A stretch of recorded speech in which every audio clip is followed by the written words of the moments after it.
வாழ்க வையகம், வாழ்க வையகம், வாழ்க வளமுடன்.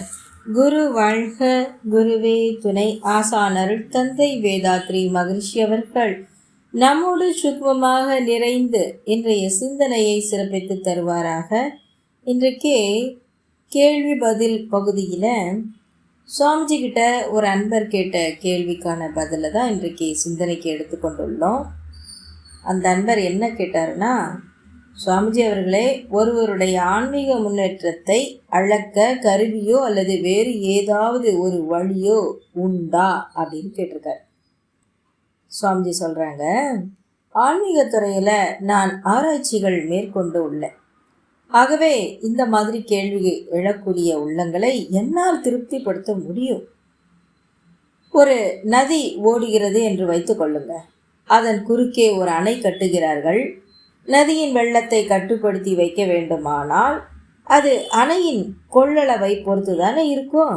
அதுபோல நமது ஆற்றல் எல்லையற்றது என்றாலும் நாம் ஆற்றக்கூடிய சாதனையோ நமது முயற்சியையும் மேற்கொள்ளும் பயிற்சியையும் பொறுத்ததாகத்தான் அமைய முடியும். பயிற்சியாளர்களில் சிலர் இறைநிலையோடு பொருந்திய எண்ணத்தை பின்வாங்குவதே இல்லை. சிலரோ விட்டுவிட்டு தங்களுடைய எண்ணத்தை இறைநிலையோடு இணைத்து வைக்கிறார்கள். இந்நிலை கண்டு யாரும் அதறியப்பட தேவையில்லை. தைரியமாக இருங்கன்னு அர்த்தம். ஆன்மீக சாதனையை இப்போதாவது மேற்கொண்டு விட்டோம் அல்லவா, இதுவே பெரிய காரியம்தான். ஆன்மீக மேம்பாட்டில் வேகம் சிறிதாக இருந்தாலும் ஒவ்வொரு நிமிடமும் முன்னேற்றம்தானே. இந்த மந்த வேகமும் ஆரம்பத்தில் தான் இருக்கும். தீவிரமான ஈடுபாடும் பயிற்சிகளும் சீக்கிரமாக ஆன்மீக மேம்பாட்டை பெற்றுத்தரும்.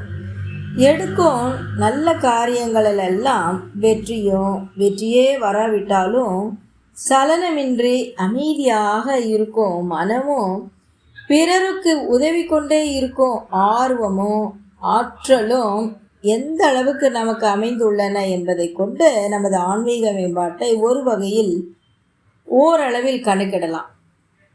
இப்போ எங்களது பெண்கள் தவமயம் 18 வருஷமாக இயங்கி கொண்டிருக்கு.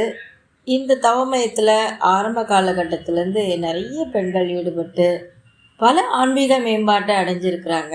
அதில் ஒரு சிலரோட ஆன்மீக மேம்பாட்டை இங்கே நான் பதிவு செய்கிறேன். எங்கள் மன்றத்தில் முதல்ல 66 வயசில் அருந்ததி அம்மானு ஒரு அம்மா வந்தாங்க. இப்போது அவங்களுக்கு 84 வயசு ஆயிடுச்சு. இந்த 18 ஆண்டுகளில் எனக்கு தெரிஞ்சு ஒரு 300 பெண்களையாவது மனவளக்கலை மன்றத்தில் ஈடுபடுத்தியிருப்பாங்க அம்மா. அந்த அளவுக்கு அம்மாவோட ஆற்றல் அபரிமிதமானது. இப்பயும் தினமும் உடற்பயிற்சி செய்கிறாங்க. அவங்க வீட்டிலேயே ஒரு தவமையை வச்சு நடத்துகிறாங்க.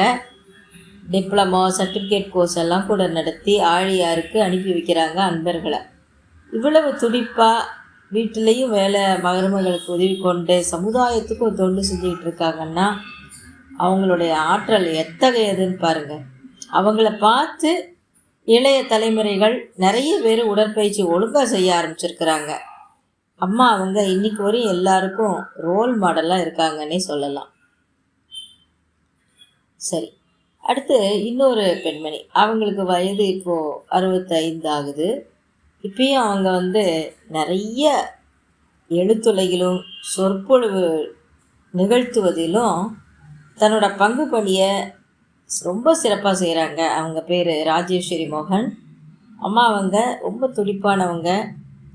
எந்த ஒரு தலைப்பு கொடுத்தாலும் உடனே சிந்திச்சு அதை நாடக வடிவிலே எழுதுவாங்க, கவிதை வடிவிலும் எழுதுவாங்க, சிந்தனை விளக்கமும் சிறப்பாக கொடுப்பாங்க.